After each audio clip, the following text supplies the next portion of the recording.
कृष्ण, राधे राधे।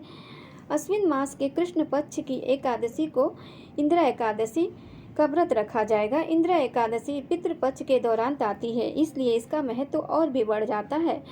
ज्योतिषियों के अनुसार इस व्रत को रखने से हमारे पितरों के आत्मा को मोक्ष प्राप्त होता है। एकादशी व्रत के प्रमुख देवता भगवान विष्णु और कृष्ण भगवान और शालिग्राम हैं।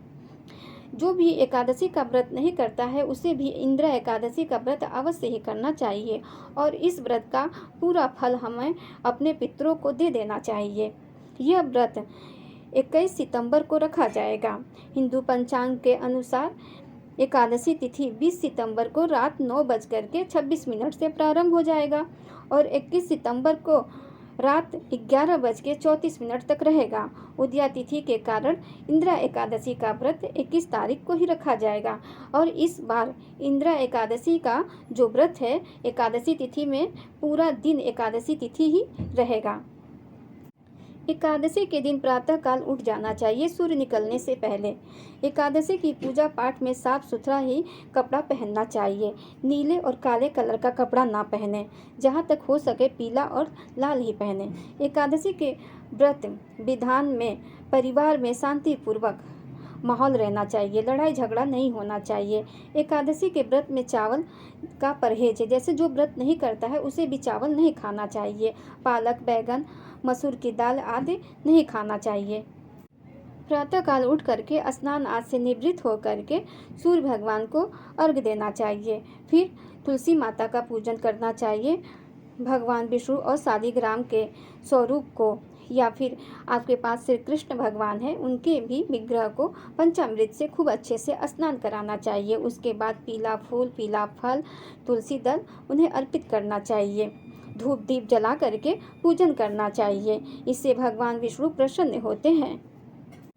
और अगर हो सके तो अगले दिन पारण के दिन निर्धनों को, गरीब लोगों को भोजन कराना चाहिए। अगर आपसे ये नहीं हो पा रहा है तो किसी मंदिर में ले जा करके सिद्धा निकाल करके पंडित को दे देना चाहिए। अब मैं आप लोगों को इंदिरा एकादशी की व्रत कथा सुनाने जा रही हूँ। युधिष्ठिर ने पूछा, मधुसूदन कृपया करके मुझे बताइए अश्विन के कृष्ण पक्ष में कौन सी एकादशी होती है। भगवान कृष्ण बोले, अश्विन कृष्ण पक्ष में इंदिरा नाम की एकादशी होती है। उसके व्रत के प्रभाव से बड़े बड़े पापों का नाश होता है। नीच योनि में पड़े हुए पितरों को भी यह एकादशी सद्गति देने वाली है। राजन, पूर्व काल की बात है। सतयुग में इंद्रसेन नाम से विख्यात राजकुमार थे, जो कुछ समय के पश्चात महिष्मतिपुर राज्य का धर्म पूर्वक शासन करने लगे। उनका यश चारों ओर फैल चुका था। राजा इंद्रसेन भगवान विष्णु की भक्ति में तत्पर हो गोविंद के मोक्षदायक नाम का जाप करते हुए समय व्यतीत करते थे और विधि पूर्वक आध्यात्मिक तत्वों के चिंतन में संलग्न रहते थे। एक दिन राजा राजसभा में सुखपूर्वक बैठे हुए थे। इतने में ही देवर्षि नारद आकाश से उतर करके वहां आ पहुंचे। उन्हें देख करके राजा हाथ जोड़ कर खड़े हो गए और विधि पूर्वक उनका पूजन करके आसन पर बिठाया गया। इसके बाद वे इस प्रकार बोले, मुनि श्रेष्ठ, आपकी कृपा से मैं सर्वथा कुशल हूँ। आज आपके दर्शन से मेरा संपूर्ण यज्ञ क्रिया सफल हो गया है। आपके आगमन का कारण बताइए कृपया करके मुझे। नारद जी ने कहा, राजन सुनो, मेरी बात तुम्हें आश्चर्य में डालने वाली है। मैं ब्रह्मलोक से यमलोक में गया था। वहाँ एक श्रेष्ठ आसन पर बैठे यमराज ने मेरी भक्ति पूर्वक पूजा की। उस समय यमराज की सभा में मैंने तुम्हारे पिता को भी देखा। वे व्रत भंग होने के दोष से वहाँ आए थे।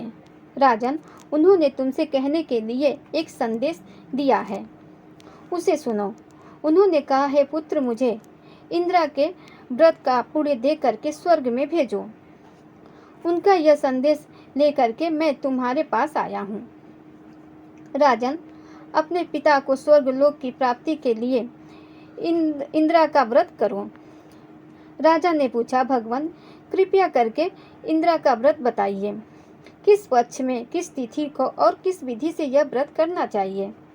नारद जी ने कहा, राजन सुनो, मैं तुम्हें इस व्रत की शुभ कारक विधि बताता हूँ।